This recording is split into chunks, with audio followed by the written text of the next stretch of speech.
अस्सलामुअलैकुम दोस्तों, मोहम्मद फ़ैसल नई वीडियो के साथ आपकी खिदमत में हाज़िर।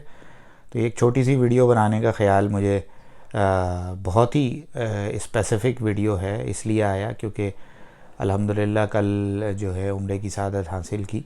तो वो और ये मैं बात शुरू में ही क्लियर कर दूं कि ये वीडियो ख़ास तौर पर उन लोगों के लिए है जो सऊदी अरब में रहते हैं और दूसरे शहरों से ट्रैवल करके मक्का मुकर्रमा उम्रा की अदायगी के लिए बिलखुसूस रमज़ान में जाना चाहते हैं। तो क्योंकि जो चीज़ें भी इसमें डिस्कस होंगी बताई जाएंगी वो सब की सब रमज़ान से मुताल्लिक़ इंतज़ामात और रमज़ान से मुताल्लिक़ जो भी चेंजेस होती हैं उनके से रिलेटेड होंगी। लिहाजा इसको आम दिनों के ऊपर जो है वो तसव्वुर ना किया जाए। तो सबसे पहले तो हम शुरू करते हैं कि जी हमने किस तरह किया और क्या हमें अपना प्लान चेंज करना पड़ा और किस तरीके से सारे मामलात करने पड़े। सबसे पहले हम बुकिंग लाजमी होती है कि आपको अपॉइंटमेंट लेनी है। तो हमने अपॉइंटमेंट ली, हमें अपॉइंटमेंट मिली जुमे वाले दिन 2 बजे से 4 बजे तक के दरमियान। उसी हिसाब से हमने होटल बुक किया। हमारा प्लान था कि जी हम जाएंगे, जाके होटल में सामान रखेंगे, चेक इन करेंगे, उसके बाद उम्रा करेंगे, फिर स्टे करेंगे। अगले दिन सुबह सहरी के बाद जो है वो सो के तकरीबन 10-11 बजे तक चेकआउट करके और 3 बजे तक हम वापस यम्बो अपने घर आ जाएंगे। लेकिन जैसा कि तवक्को थी, हम जब वहाँ चेक पोस्ट पे पहुँचे, जमूम चेक पोस्ट पे, तो वहाँ पर तसरीह चेक की गई। हाँ, ये ज़रूर जहन में रखें, तसरीह चेक की गई और उसके बाद उन्होंने कहा जी आप गाड़ी यहाँ पार्क कर दें। मैंने उनको कहा कि भाई मेरे पास होटल की बुकिंग भी मौजूद है, लिहाजा आप मुझे गाड़ी अंदर ले जाने दें। उन्होंने कहा जी आपके पास होटल बुकिंग है या नहीं है, गाड़ी आपने यहीं लगानी है, आपने होटल जाना है, आप यहाँ से बस लीजिए और या टैक्सी लीजिए, होटल चले जाइए। गाड़ी लगाना है, गाड़ी का आपको यहाँ पर पार्किंग और बस का टिकट आपको ख़रीदना होगा। उसकी price 18.4 Saudi riyal including tax. तो जितने आपके फैमिली मेम्बर हैं उससे मल्टीप्लाई कर लीजिए। वो आपने पे किया। वो 2 वे टिकट आपको देते हैं। उस 2 वे टिकट की बुनियाद पर आप बस में ट्रैवल करते हैं। बस आपको ले जाकर बस स्टैंड पे उतारती है जो कि किंग अब्दुल्ला एक्सटेंशन के साथ है। थोड़ी सी वॉक वहाँ से करनी पड़ती है और गाड़ी का पार्किंग टिकट देते हैं, वो आप गाड़ी आप सेफली पार्क कर दें। अच्छा, इस जगह पर कुछ काफ़ी फ़ैसिलिटीज़ उन्होंने बना दी हैं। बाकायदा मस्जिद मौजूद है। हम जुमे की नमाज़ के वक्त पहुँचे थे तो वहाँ जुमे की नमाज़ का खुतबा शुरू होने वाला था। जुमे की नमाज़ हमने वहाँ अदा की, गाड़ी सुकून से लगाई। बाकी तमाम जो है वो छोटे छोटे रेस्टोरेंट्स वगैरह भी वहाँ मौजूद हैं जो कि ज़ाहिर सी बात है असर के बाद ओपन हो जाते हैं कि लोग वहाँ पर चीज़ें ख़रीद सकें और अपना रमज़ान से रिलेटेड जो मामलात हैं उनको कर सकें। बहरहाल to cut the story short, हम वहाँ से बस में सवार हुए। बस हमें लेके गई, ले जाके उसने हमें ड्रॉप किया। तकरीबन 30 से 35 मिनट की मिनिमम राइड होती है ये, क्योंकि बस आपको पता है स्लो चलती है एक लिमिटेड स्पीड के अंदर अपनी स्पेसिफिक लेन के अंदर। हम वहाँ ड्रॉप हुए, उसके बाद वहाँ से हम वॉक करके हरम में गए। अच्छा, इन द मीन टाइम जब ये सूरत हाल हुई तो हमने फिर उसी वक्त डिसाइड किया कि हम यम्बो से चूँकि आए हैं तो we can travel back on the same day. तो हमने वहीं पर रहते हुए होटल की बुकिंग कैंसिल की और फिर हमने डिसाइड किया कि भाई हम सेम डे वापस ट्रैवल कर लेंगे।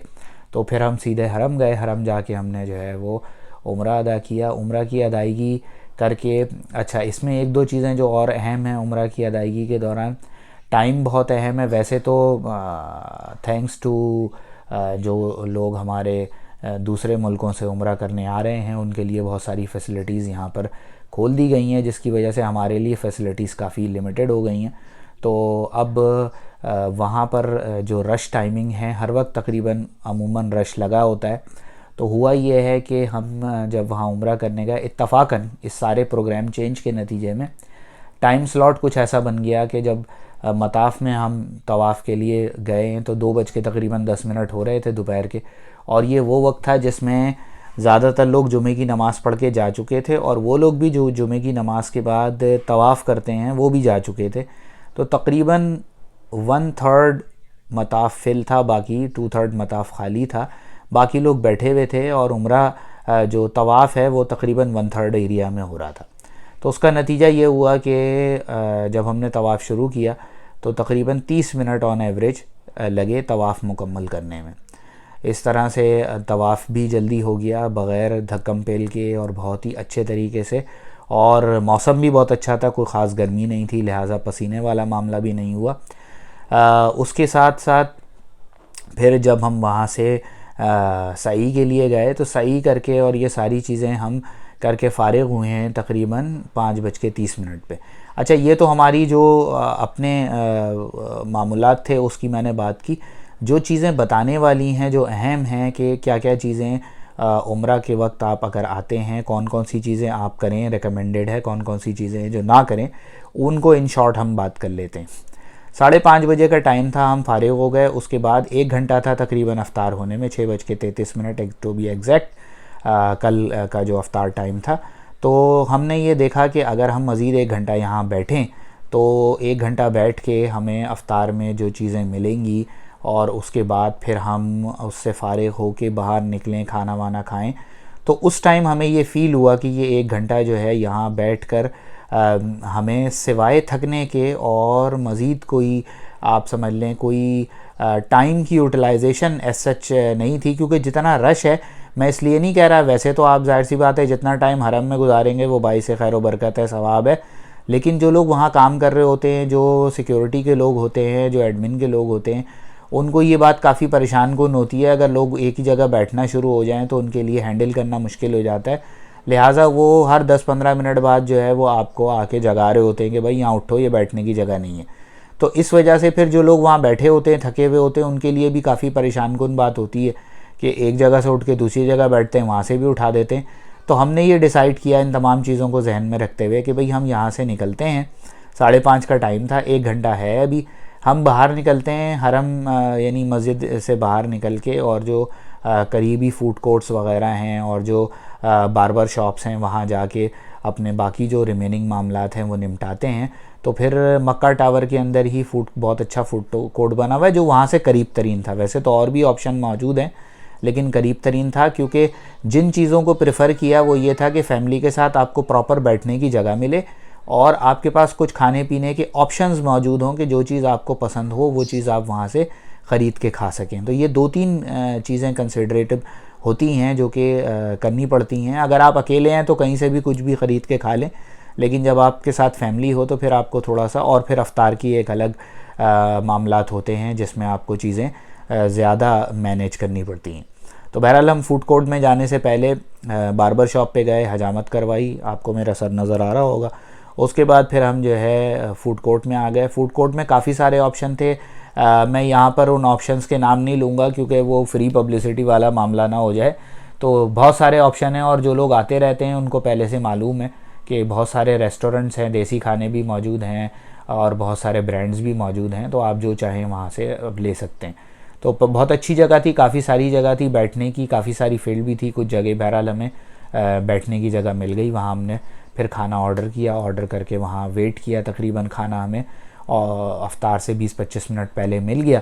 तो उसके बाद फिर हमने वहाँ वेट किया, वेट करके फिर अफ्तार किया और उसके बाद वाले जो मामलात थे वो अभी मैं आपको थोड़ी देर में डिस्कस करता हूँ। लेकिन उससे पहले जो 2-3 चीज़ें बताने वाली हैं वो ये हैं कि आपको बिलखुसूस जब आप रमज़ान में उम्रा करने आ रहे हैं तो आपको कुछ तैयारी के साथ आना है, क्योंकि एक तो रश बहुत ज़्यादा होगा। आप टोटली रिलाई नहीं कर सकते कि आपको मार्केट से जो चीज़ मिलेगी आप वो ले लेंगे और आपको मिल जाएगी, जो आपकी रिक्वायरमेंट है वो चीज़ हर वक्त अवेलेबल होगी, ऐसा नहीं होगा। काफ़ी सारी चीज़ें चेंज हो जाती हैं। लिहाजा जो चंद बेसिक चीज़ें हैं जो मैं सजेस्ट करूँगा कि आप एक अपने साथ एक छोटा सा बैकपैक ले लें। वो ऐसा बैकपैक हो जिसके अंदर कुछ चीज़ें आराम से आ जाएं। उसमें आप अपने जो अगर चेंज करने वाले कपड़े हैं वो डाल लें। उसके अलावा थोड़ा सा आप उसमें पानी रख लें। वैसे तो जमज़म हरम में होते हुए मिल जाता है, थोड़ा सा पानी रख लें। अगर आपको जो है वो लबन वगैरह लस्सी पसंद है तो एक तकरीबन डिपेंड करता है आप कितने लोग हैं। मिसाल हम 3 लोग थे तो हमने 1 लीटर वाली लबन की एक बॉटल रख ली, कुछ गिलास रख लिए, कुछ स्पून रख लिए डिस्पोजेबल, और कुछ फ्रूट्स रख लिए साथ में जिसमें एप्पल, बनाना और ये सारी चीज़ें शामिल थीं, वो हमने रख लिए। और उसका फ़ायदा ये हुआ कि जब हमने हरम छोड़ के और फूड कोर्ट में आके अफ्तार किया है तो हमारे पास कुछ चीज़ें पहले से मौजूद थीं। फॉर एग्ज़ाम्पल अगर फूड कोर्ट में भी हमें अपनी मर्ज़ी का खाना नहीं मिलता, ख़त्म हो गया होता, तो भी हमारे पास एटलीस्ट इतनी चीज़ें थी कि हम अफ्तार कर लेते, कुछ आसरा हो जाता। लेकिन बहरहाल एक खाना वहाँ पे मिल गया। दूसरा ये होता है कि आपके साथ फैमिली में जो छोटे बच्चे होते हैं, आपको घर से चलते हुए इस बात का ख्याल रखना होता है कि उनके खाने पीने की छोटी छोटी जो वो आमतौर बच्चे छोटे छोटे स्नैक्स लेते हैं, तो वो सारी चीज़ें आप अपने साथ मिनिमम क्वांटिटी के अंदर ज़रूर कैरी करें, ताकि बच्चे जो है वो जब अपनी रिक्वायरमेंट बताएं तो आप उनको छोटे छोटे मील देते रहें। उससे बच्चों की एनर्जी भी बहाल रहती है और क्रैंकी नहीं होते। तो आपको फिर, और जाहिर सी बात है अगर बच्चा आपका क्रैंकी हो जाए तो फिर आपकी इबादत करने में भी आपको बहुत प्रॉब्लम होती है।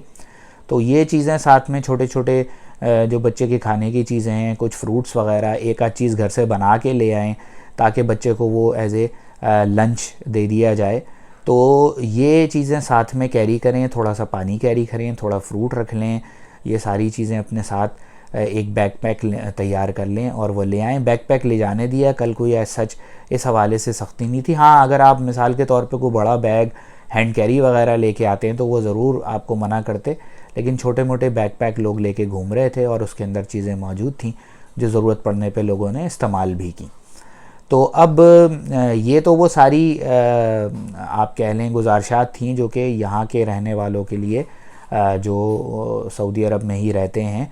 तो एक मेरी अब रिकमेंडेशन है कि वो लोग जो सेम डे वापस जा सकते हैं, तो इन हालात में मैं उनको रेकमेंड ये करूँगा कि वो होटल ना लें। मिसाल के तौर पर अगर जैसे आप यम्बो, मदीना या आसपास के इलाकों से मक्का जा रहे हैं जहाँ 4 से 5 घंटे की मैक्सिमम ड्राइव है, तो आप थोड़ी सी हिम्मत करें, और अगर आपकी हिम्मत है तो आप थोड़ी सी हिम्मत करके और सेम डे वापस जाने वाला मामला कर लें और होटल वाला मामला ना करें, क्योंकि उसमें काफ़ी आपको जो है वो हैसल फेस करना पड़ता है।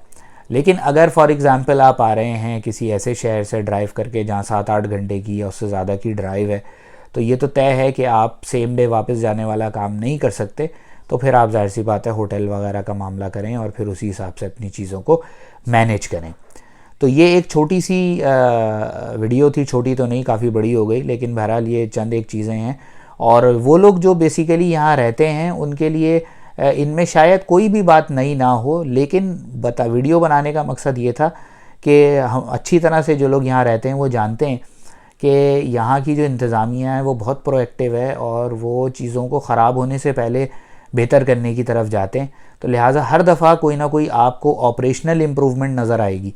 तो वो ऑपरेशनल इम्प्रूवमेंट अगर आपको ना मालूम हो तो कभी कभार थोड़ी सी प्रॉब्लम होती है फ़ौरी तौर पर मैनेज करने में।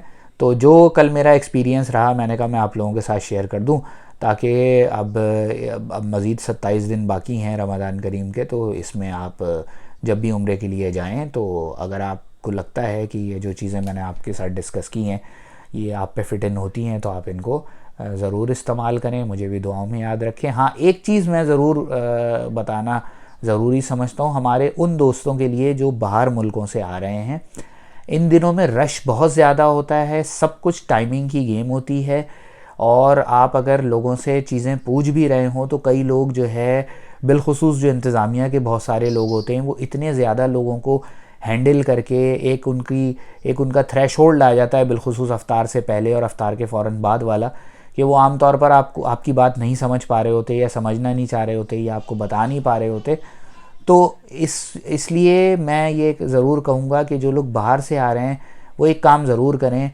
स्मार्टफ़ोन सबके पास होते हैं, अपने पास GPS को ज़रूर एक्टिवेट रखें, ताकि अगर कोई चीज़, वो कोई रास्ता अगर उनको नहीं समझ आ रहा तो बजाय इसके कि वो लोगों से पूछें, वो GPS लगा के और उस जगह तक पहुंच जाएं। और जो दूसरी अहम बात है वो ये है कि जो भी आप डिसीजन मेकिंग करें वो अपनी टाइमिंग के हवाले से करें कि भाई आप किस टाइम पर उम्रा करने जा रहे हैं, किस टाइम पे आप वहाँ से वापस निकलेंगे। क्योंकि जो आखिरी बात मैं आपके साथ शेयर करूँ, जब हम अफ्तार करके और नमाज़ पढ़ के और खाना खा के चाय वगैरह पी के मक्का टावर से बाहर निकले हैं फूड कोर्ट से, और नीचे हमने आके चाय पी है, तो हमारे पास तकरीबन 7:30 का टाइम हो चुका था। और उस 7:30 के टाइम से तकरीबन हमें 20 से 25 मिनट की वॉक लगी है उस बस स्टैंड तक पहुंचने में, सिर्फ़ और सिर्फ रश की वजह से। वजह क्या है? वजह यह है कि मगरिब के बाद और इशा से पहले तरावी पढ़ने वालों का एक बहुत बड़ा रेला आना शुरू हो जाता है। तो अगर आप हरम एग्ज़िट करना चाहते हैं तरावी से पहले, तो कोशिश ये करें कि कम से कम इशा की नमाज से 1 घंटा पहले आप वहाँ से एग्ज़िट कर लें। अदरवाइज़ फिर आपको ये रश फेस करना पड़ेगा और फिर आपको उस रश के हिसाब से चीज़ों को मैनेज करना पड़ेगा। तो उम्मीद करता हूँ ये वीडियो काफ़ी आपके लिए हेल्पफुल साबित होगी, और अगर इससे कोई भी आपको काम की बात मिले तो दुआओं में याद रखिएगा। चैनल को सब्सक्राइब कीजिए, बेल आइकॉन को प्रेस कर दीजिए और वीडियो को लाइक कर दीजिए। शुक्रिया।